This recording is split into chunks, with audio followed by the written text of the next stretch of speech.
Good evening. Cup final week, we won't be ignoring that, or the declining reputation of the English soccer fan. But for all those who think British boxers can sometimes be a little predictable, tonight we offer Kirkland Laing.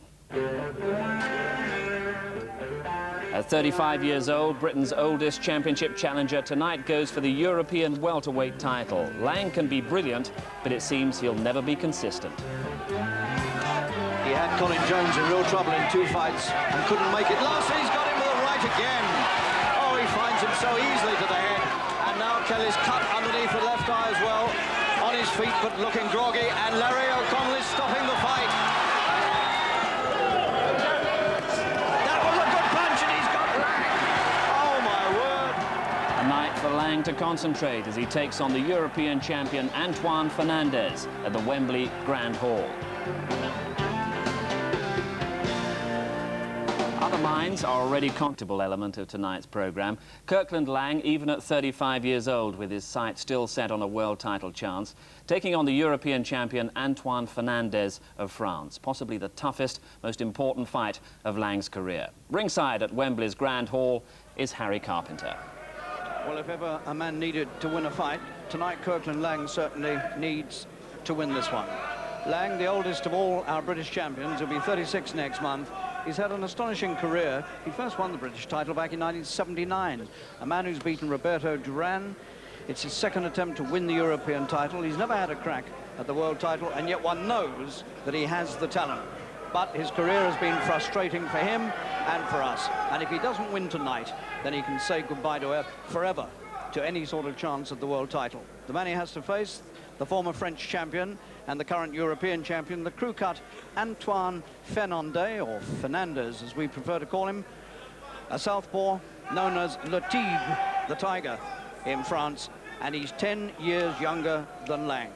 So Laing has got no easy job, but he knows it's his last chance, and he'll be going all out. Gentlemen, please. This, ladies and gentlemen, is the main event on this evening's promotion. National Promotions present a welterweight contest of 12 3-minute rounds for the Welterweight Championship of Europe. Presenting in this corner, ladies and gentlemen, the challenger from Hackney, the welterweight champion of Great Britain, Kirkland Laing.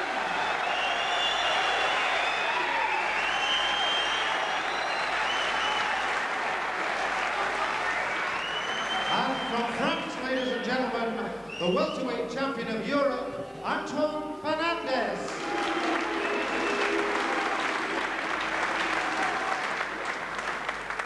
At the weigh-in today, both boxers scaled 10 stone, 7 pounds. The officials for this contest, ladies and gentlemen, are appointed by the EBU.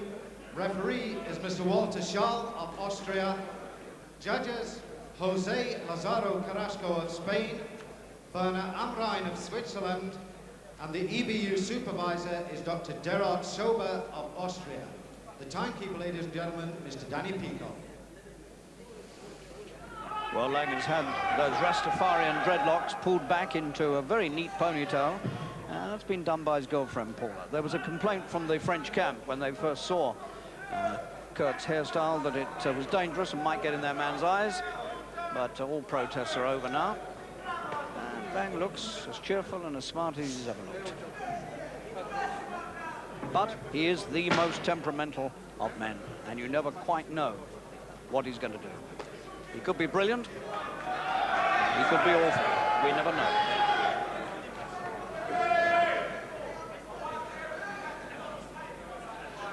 Fernandez, a man who's been beaten only once in his career as a professional.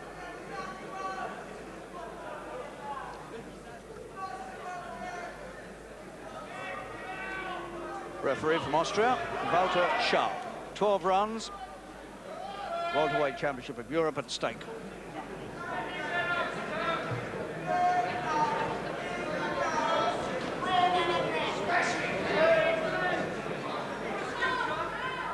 And I think we'll very quickly get a clue as to how Kirkland Laing is going to perform as soon as the bell goes.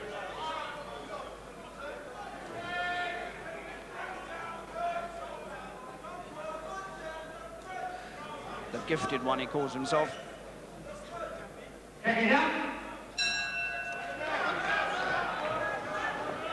Hands down, typical Laing.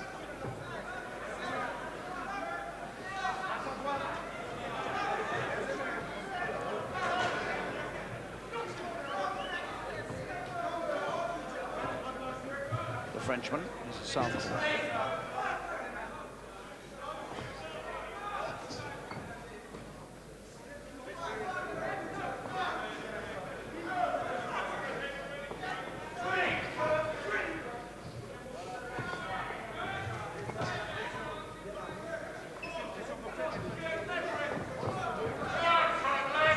Laing decided, I think, to tease the Frenchman a little bit. Hope he doesn't lose concentration like he did against Buck Smith, the American, earlier this year. Got done with one punch in the 7th round there.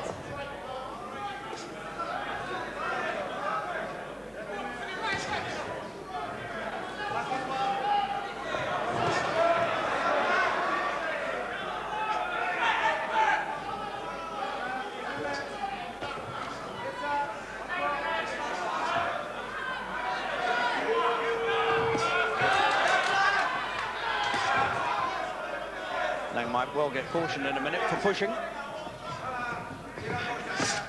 Well, the Frenchman's come to have a fight anyway.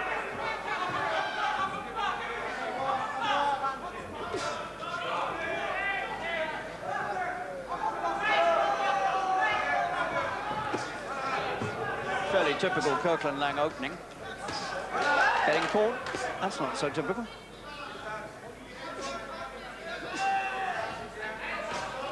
A fair bit of reach advantage here by the look of it.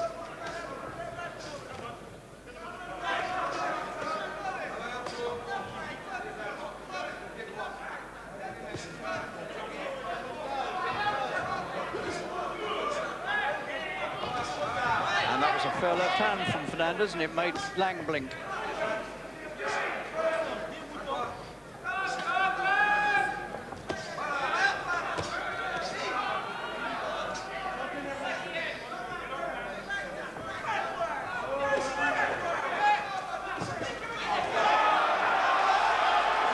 When he does go to work, he's got very quick hands.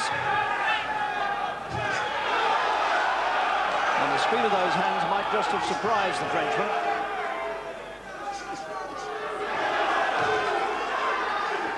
And now the Laing punches are beginning to rat-tat-tat into the head of the Frenchman without reply.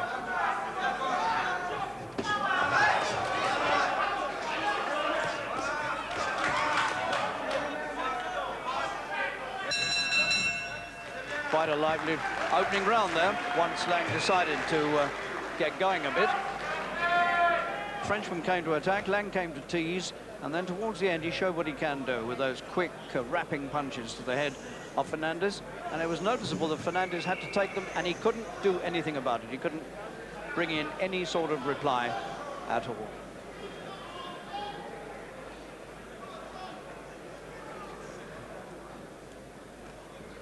Mickey Duff leaning in through from the left there. Still has a lot of faith in Laing. Still believes that Laing could win the World Welterweight Championship. But he has to win tonight, or else.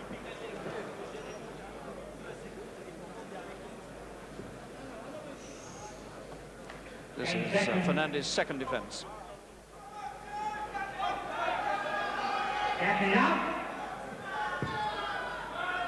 Round 2.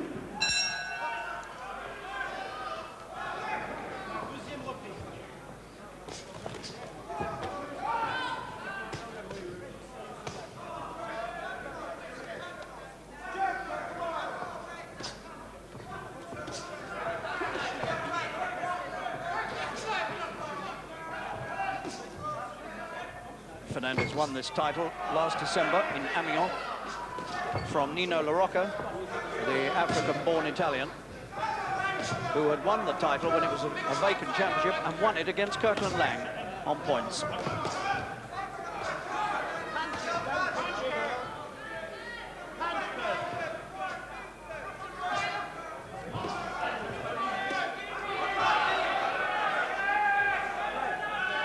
Back in 1982 that Laing beat the great Roberto Duran, outpointed him in a non-title fight in Detroit.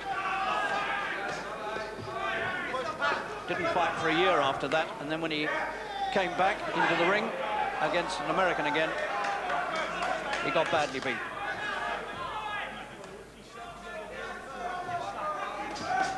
Fernandez already looking a little red around the eyes.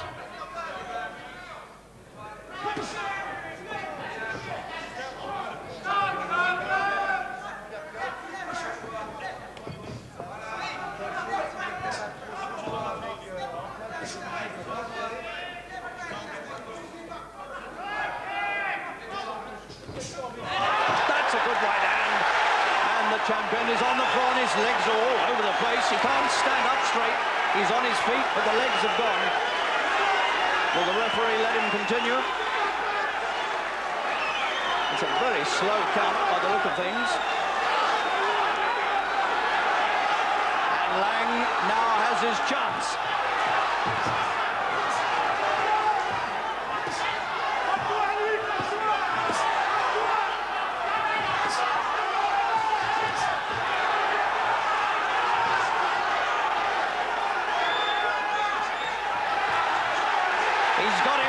It's all over.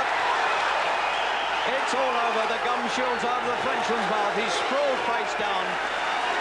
He'll never beat this count. Gone. The legs are totally gone. They can't let him go on, surely. All over. Second round.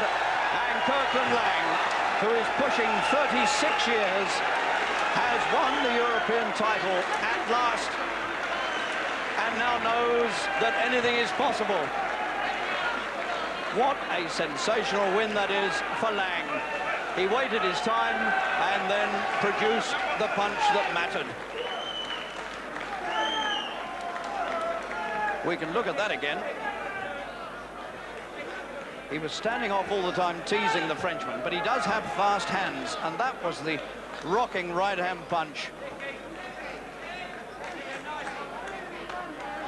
And he went face down. That was the second knockdown. And this was how it came about the first time. That was the one. What a stunning right hand that was. Jolted right through to the chin. And he did well to come through that, because his legs had gone. So Laing is the new European champion, the only European champion Britain has at this moment. Well, what a win. Very nearly 36 years old. It takes some believing, but he's done it, and that's a great win. Bobby Neal, the former British featherweight champion, who used to train Lloyd Hunnigan, who, of course, is Lang's stablemate. That's right, yes. What do you make of all that? That was unbelievable. I'm so pleased for the boy because he's a wonderful, wonderful professional. He took the chances. He threw a tremendously strong, fast, hard right hand the first time. I thought the count was a long, long count. I would love to see that again. But the second, when he got him up, it was finishing with that was a real professional attitude. This is the second knockdown again. This is the finish of the fight. Jolting right hand, and then all these followed through. And although he did, in fact, get up before the referee's count of 10, the referee counted him out on his feet. And so, Kirkland Laing, the oldest British champion. I think he must surely be the oldest European champion, too. So a great night for Kirkland Laing. He's had some disasters in his time, and he's disappointed us on so many occasions, and himself. But tonight he's come through with flying colours. And in fact, he's lowered the tricolour tonight in no uncertain fashion. Yeah. Kirk, you are an amazing man. When you're in the mood, you do it, don't you? Yeah, I think so. You must be well pleased with that performance. Yeah, I will always be pleased with my performance. Now, you know, when I lost to Buck Smith, that hurt me, man.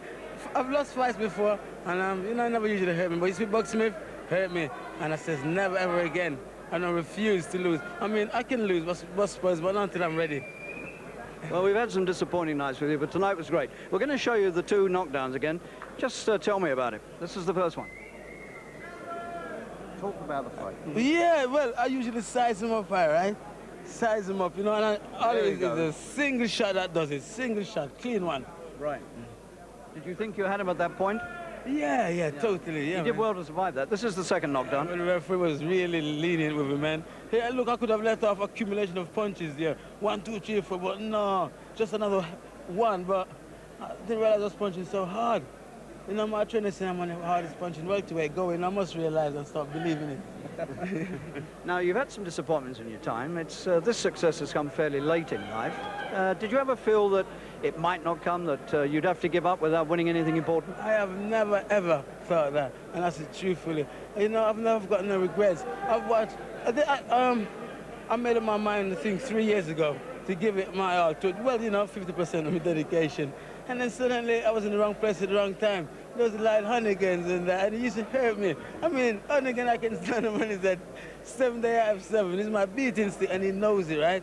And then he was world champion. And I thought, geez, man, so I persevere, you know? Because I'm a good by nature, things would happen for me. And make it up, see, make it up. He's a champion now. My friends make it. You've still got a lot of faith in Kirkland, and you still think he can win the world title? Yes, and I'm going to use my best efforts now to try to get Marlon Starling, who is possibly the real champion. He's beaten Breland, and of course, he was the one who beat Lloyd conclusively. The one to try and get now is Marlon Starling, failing him, Mark Breland, for a title fight in England. Right. You've heard all that? Everything's opening up for you. Yeah, it will happen. Harry, can you remember in '72 when I said to you, first time I ever met you, right? ABA Championship. In the ABA Championship, Bellevue, Manchester, right? I came up to you and said I was finding her favorite. Was it Vernon Sellers? Why have you made me wait 18 years? And I said, I'm going to beat you. You're ABA champion. I did, didn't I? Well done. Congratulations, Kirk. Thanks, Harry, man.